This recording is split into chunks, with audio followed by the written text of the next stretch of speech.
Oi, gente, tudo bem?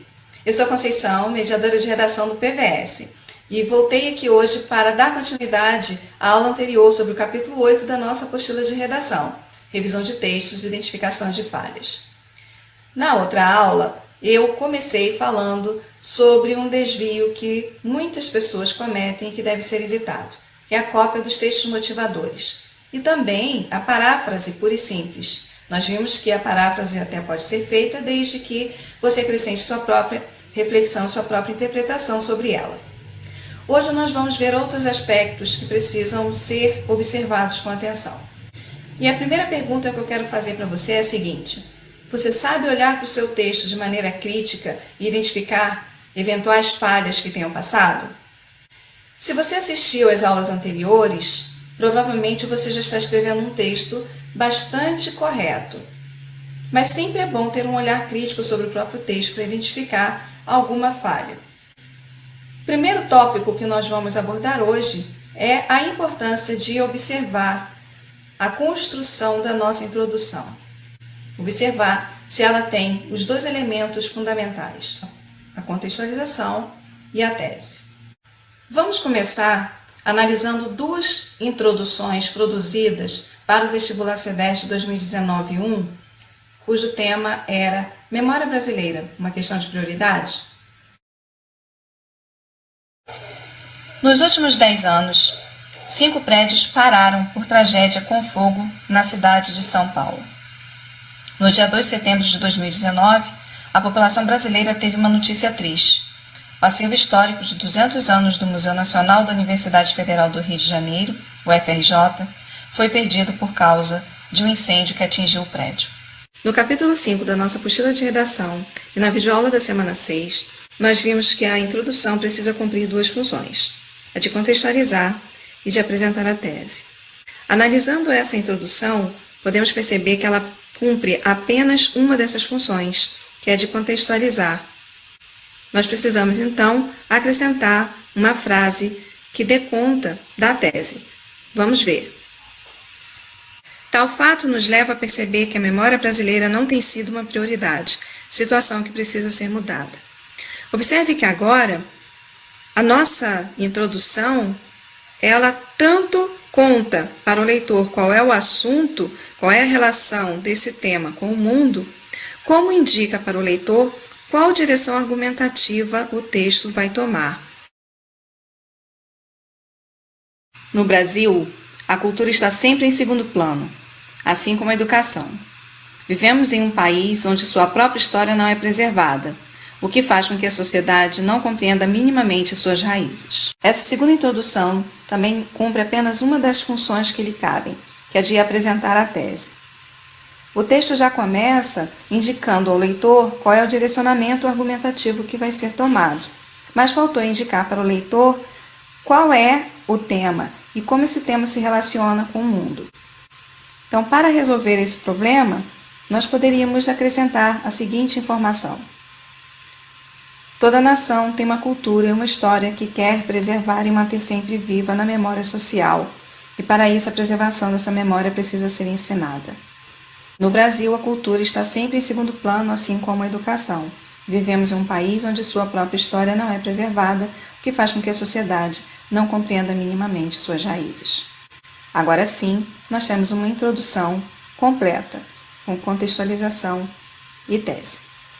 Vamos fazer alguns exercícios para que a gente consolide esses conhecimentos adquiridos até agora.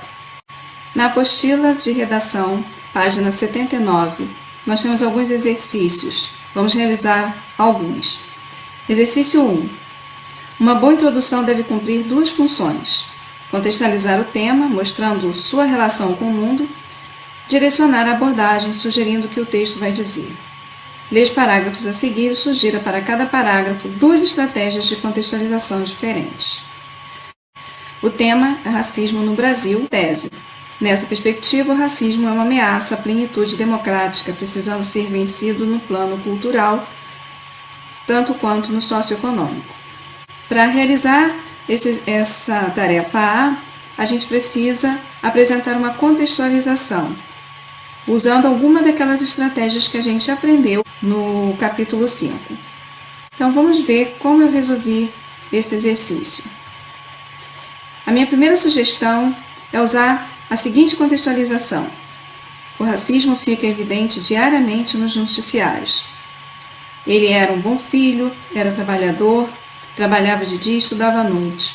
Aqui na comunidade todo mundo gostava dele. Ele não merecia morrer. Na tela da TV, a imagem de uma mãe, mais uma mãe, negra, pobre, habitante de uma das inúmeras favelas do Rio. Então essa foi a estratégia de contextualização que eu adotei. Você pode reconhecer que estratégia é essa? Essa aqui é a estratégia jornalística, que é aquela estratégia que a gente usa uma pequena narrativa, né? A gente conta uma pequena história que se relaciona com a argumentação que a gente quer construir. Vamos ver a próxima estratégia que eu adotei. Era só mais um Silva que a estrela não brilha. Ele era funkeiro, mas era pai de família. Os versos dessa música, do final do século XX, registram um fato: o racismo e a violência que ele provoca contra os negros ainda hoje no Brasil. Vejam que aqui é uma outra estratégia. Você consegue reconhecer que estratégia é essa? Dessa vez eu usei a estratégia cultural. Eu usei o trecho de uma música, na verdade um funk, né, o funk do Silva, que é lá no finalzinho da década de 20 e que tem tudo a ver com a temática que eu quero trabalhar. Agora vamos fazer o exercício 2. Letra A. Aqui é solicitado que você crie imagens que possam servir para contextualizar, né, usando a estratégia fotográfica.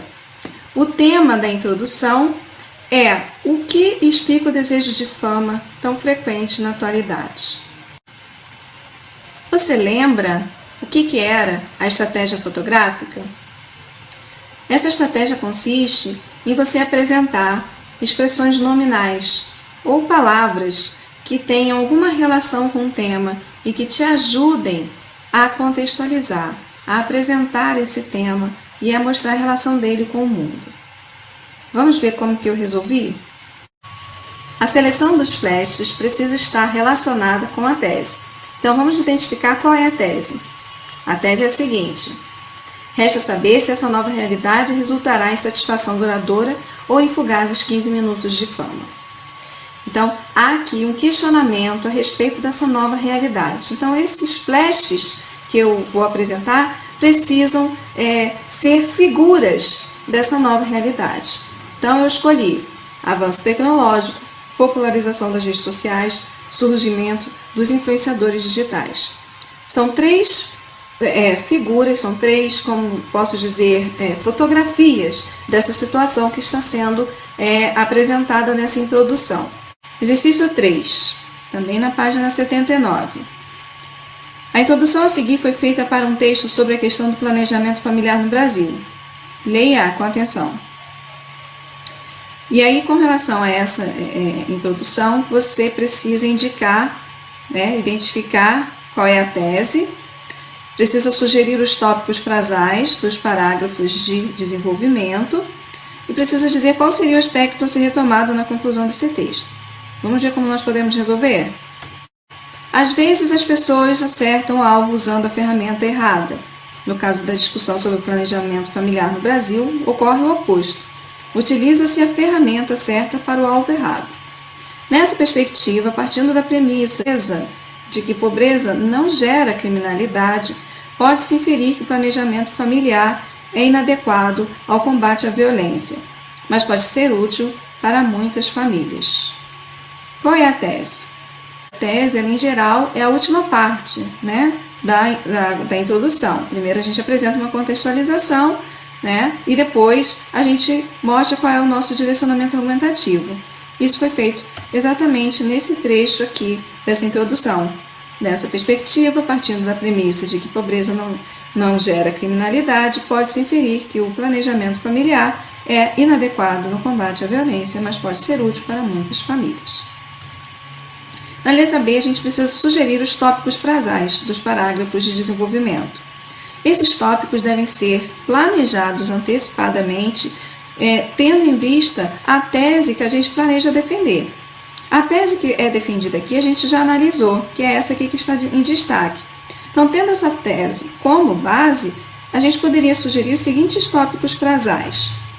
Para o desenvolvimento 1, primeiramente, cabe esclarecer que o planejamento familiar não deve ser usado como principal ferramenta para combater a violência no Brasil. Para o desenvolvimento 2, entretanto, o planejamento familiar pode promover qualidade de vida para inúmeras famílias. Vejam que o tópico do parágrafo de desenvolvimento 1 retoma parte do que foi exposto na tese. A tese falou que o planejamento familiar é inadequado no combate à violência. Então, o tópico retoma essa informação, parafraseia essa informação, o que indica que nesse parágrafo a gente vai apresentar os argumentos que justificam parte da nossa tese, parte do nosso ponto de vista. No tópico do desenvolvimento 2, a gente retomou a outra metade da nossa tese, né? Que pode ser útil para muitas famílias. Ou seja, eu parafraseei no meu tópico do desenvolvimento 2 essa informação. Isso significa que nesse parágrafo eu vou apresentar argumentos que justifiquem essa outra parte do meu ponto de vista. Tudo bem até aqui?